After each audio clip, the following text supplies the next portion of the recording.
நம்ம அதுக்காக ஆண்டவர் உருவாக்குனாரு. நம்ம யாரு? தேவனுடைய சாயல். நம்ம யாரு? தேவனுடைய சாயல். அவர் சுவாசிக்கிற காற்றை நமக்கு வைத்து ஜீவனை கொடுத்திருக்கிறார். நம்ம சுவாசிக்கிற இந்த காற்று யாருடையது? கர்த்தருடையது. ஆமாம், கிறிஸ்துவுடையது, தேவனுடைய, அவருடைய சுவாச காற்று. அந்த சுவாச காற்று சுவாசிக்கிற நாம் தேவனுக்கு எதிராக, கர்த்தருக்கு எதிராக நாம் செயல்படலாமா? ஆண்டவருக்கு எதிராக செயல்பட முடியுமா? நீங்க ஒவ்வொரு நிமிஷம், ஒவ்வொரு வினாடியும் தேவன் நமக்கு கிருபையாக தந்திருக்கிறார். இந்த பூமி என்பது ஒரு வாடகை வீடு. இந்த சரீரம் என்பது ஒரு வாடகை கூடாரம். நிலையான வீடு பரலோகத்தில் இருக்குது. பரலோகத்தில் இருக்குது. அந்த வீட்டை கட்டப்படணும். நாம் கிறிஸ்துவுக்குள்ள நீ காலம் நிற்கணும். நிலையான வீடு. தாவீதுக்கு ஒரு வீட்டை இந்த பூமியில கட்டி கொடுத்தாரு. அவர் கட்டி கொடுத்தாரு.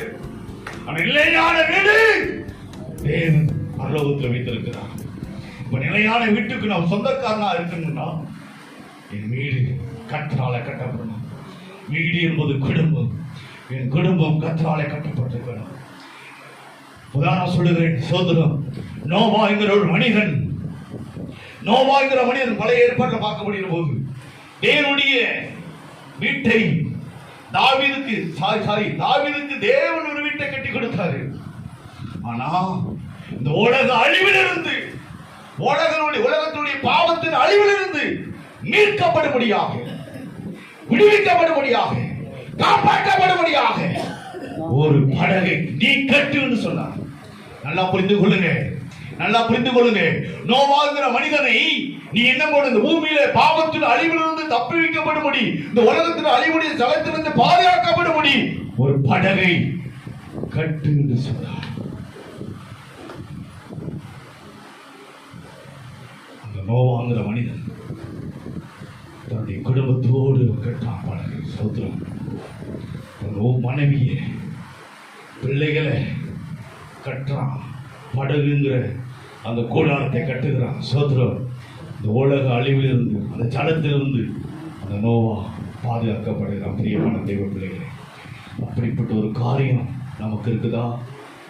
சோத்திரம். என் குடும்பத்தை கட்டணும், என் பிள்ளைகளை கட்டணும், கிறிஸ்துவுக்குள்ள கட்டப்படணும், உலக அழிவிலிருந்து காப்பாற்றப்படணும், உலக ஆக்கணை தீர்ப்பிலிருந்து விடுவிக்கப்படணும் சொல்லி நாம் குடும்பத்தை கட்டப்படணும்.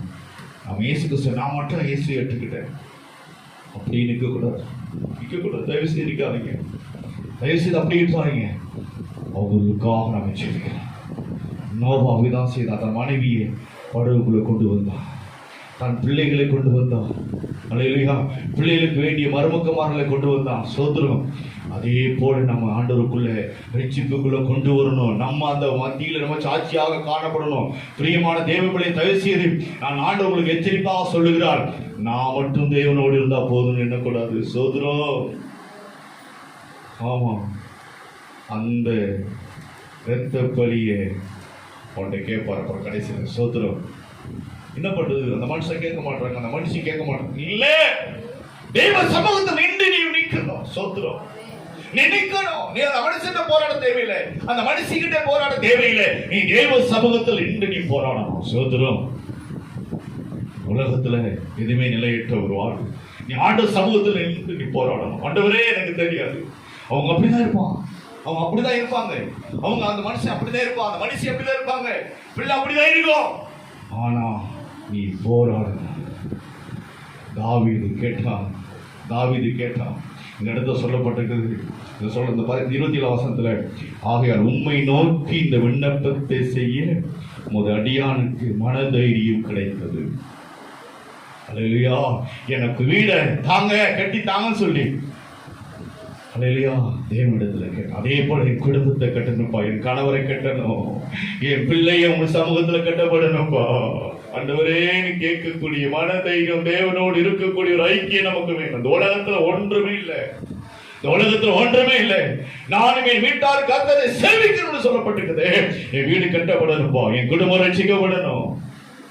ஆண்டவரே, இன்று மரித்தா என் கணவரை எங்கே போவார், இன்று மரித்தா என் பிள்ளை எங்கே போவார், அதை கேட்டு விசுவாசத்தோடு நினைச்சிருக்கிறோம். நம்ம ஓடிக்கிட்டு இருக்கோம், உலகத்துக்கு ஓடிக்கிட்டு இருக்கிறோம், உலகத்துக்காக ஓடிக்கிட்டே இருக்கிறோம். ஓடிக்கிட்டு என்ன ஓடுறோம்? ஐயோ நம்ம தேவைகளுக்காக. உலகம் பிசாசு அப்படி கொடுப்பான், பிசாசு என்ன மாட்டான் அப்படியே நம்ம தேவையின் மத்தியில் ஐயோ நம்ம என்ன பண்றது, நீ போனா அப்படி நீ எங்க ஓடினாலும்